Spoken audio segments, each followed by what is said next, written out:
When you read Arrow of God, Chinua Achebe was narrating about a man he called Ezulu. Ezulu is the chief priest of the greatest deity in Umuaro called Ulu. And so a time came that the people, the villagers of Umuaro, began to have a land dispute with a neighboring community called Okperi. And so they assembled in the village square to prepare, to plan what is our next approach system about this land dispute. And Achebe recorded that when Ezulu stood up to speak, Ezulu began to speak in favor of the people of Okperi. He says, please, we shouldn't take war to that country. And then a man called Nwaka stood up and spoke and says that the reason why Ezulu is actually agitating that we shouldn't take war to this particular community was because the mother of Ezulu came from this neighboring community. So Nwaka made a statement and says, men of Umualo, if we are not ready to fight, let us all return back to our houses. But let us not tell our children that we did not fight because the land did not belong to us. Rather, let us tell them that we marry the daughters of Okperi and the men marry our daughters. And where there is such mingling, men always lose the hearts to fight. Nwaka was the greatest orator in Arrow of God. And so Nwaka made this statement. He says, men of Umuaro, let us all return back to our house if we have no hearts to fight. But let us not tell our children that we did it because the land belonged to Okperi. No, sir. Rather, let us tell them that we marry the daughters of Okperi, and the men marries our daughter. And where there is such mingling, he says, men always lose the heart to fight. What is this mingling? When a people forms chain of polygamy, what polygamy does, that he is from Ogboka, he has gone to marry from Ogu local government. He had went and married from Nsukka. He had went and married from Amagunze. He had married from Imo State. He had married from Abia State. Any day, automatically, that problem want to come between the people of my village and the people of Abia State. My son, who maybe I married, the mother came from Abia State, will rise up and says, no, sir, my mother came down from there. We can't take fights in that community. We are a bunch. So polygamy builds communist spirit, and that is why in those days they struggle to fight a war.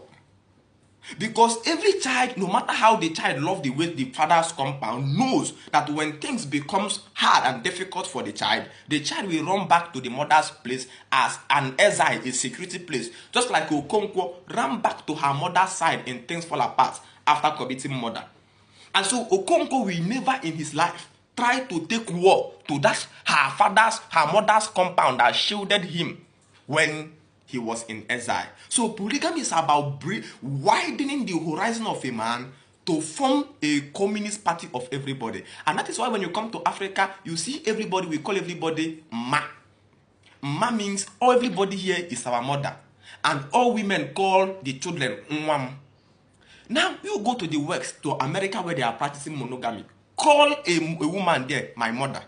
She will now remind you that it's like, you don't know who your mother is. I'm not your mother, please. Because monogamy is me, my husband, and our children. Polygamy is all the community are a bunch. That is why in the olden days, when one person died in your community, everybody will cancel the appointment he have that day. No, everybody will cancel the appointment he have to go to the farm or any place. Because in the community, we all are connected. If you take away your mother actually married from almost that compound and died. So it is about making sure that all women get a husband and widening the chain of a man. Polygamy is not about a promiscuous man. A man as big as Obi Kubana. If Obi Kubana married 16 women today, Obi Kubana has formed a very big chain with 16 communities. And the glory of a man, the protection of a man, the defense of a man is in the chain he have. He has formed a chain from Ogboka. He has formed a chain from Imo State. He has formed a chain from Abia State. And all these places are participants of his wealth. So his wealth began to separate 16 good communities. Somebody is introducing monogamy, where Obi Kubana choose one wife, and the one wife will be dancing on media, and women are calling her Asodogu. Are you stupid? Asodogu. And the man is even liking you. And somebody is saying, hey, I don't want to go because you're somebody's husband. I don't want to be a husband snatcher. Are you not mad? Which day did a woman begin to own a man? It is a man that owns a woman and not a woman owning a man. A man is a societal property. A man belongs to the society. In the sense, a man is born to protect and defend the land. And the primary role of defending the land is in how broaden the horizon and the chain of the man is with his families. So polygamy invalidates people to fight against the neighboring community and build the chain of communism in our land. And that is why if you see an Aboki man today, if he's working say pass, if you bring 2 for him, he will give his brother, because we are a chain in where we are coming from in polygamy. But if an Igbo man is here who is coming from a monogamous setting, he's not seeing you as a brother, he's seeing you as a total strange man. Because monogamy is individualism, capitalism, money-dependent people. A call for us to return to that culture that forms us together. Is it not even a shame that you as a young man, you are the only son? Your mother have 4 daughters and 1 son. Your father died, and your omonna, your kinsman, called you inside and says, son, your dad have 18 plot of land there. He has 12 plot of land there. All this land now belongs to you. And they did not give your sister 1.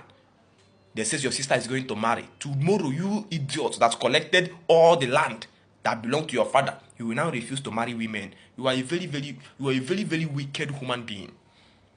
It's out of, we are doing it for the society, not for sex or promise. If you think it's for sex, go down to Enugu along Cubana axis by 9 p.m. You now see how cheap sex is.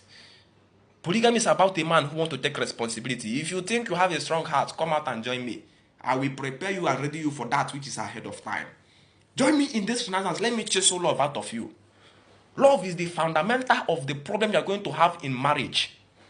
Monogamy is a business-oriented marriage. The reason why your marriage is never going to last is because you built on love. And love is built on emotion. And emotion is building your house on erosion. And no house built on erosion will stand. Come, let me chisel love out of you so that you will be a man. And your leadership senses will come open. So you have your family as a company with many workers as your beautiful, precious wives.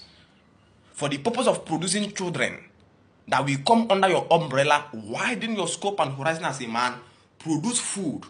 And so we can push African renaissance to pull down this demonic democracy that they put in our land. Because the problem you think African renaissance is something that's going to be gotten by speaking on the media. It's a lie. A time is going to come where force will be applied. There is no animal that ever entered the mouth of a lion that came out through negotiation. Life is either you fight or you remain a slave. A man who falls inside the river will either swim or sink. So we are readying men for defense. Gender segregation. Separate from a man and woman and put the man as a leader. Let the man who is leading go out and fight to defend the land he's leading. My name is Ye, the Light of Africa. I'm engineering African Renaissance, a project of restoring, reviving the lost African man culture. Join me in this project. Let me chase all love out of you. Make you polygamous. Make all women to have a husband and heal our society of immoral defamation. Thank you.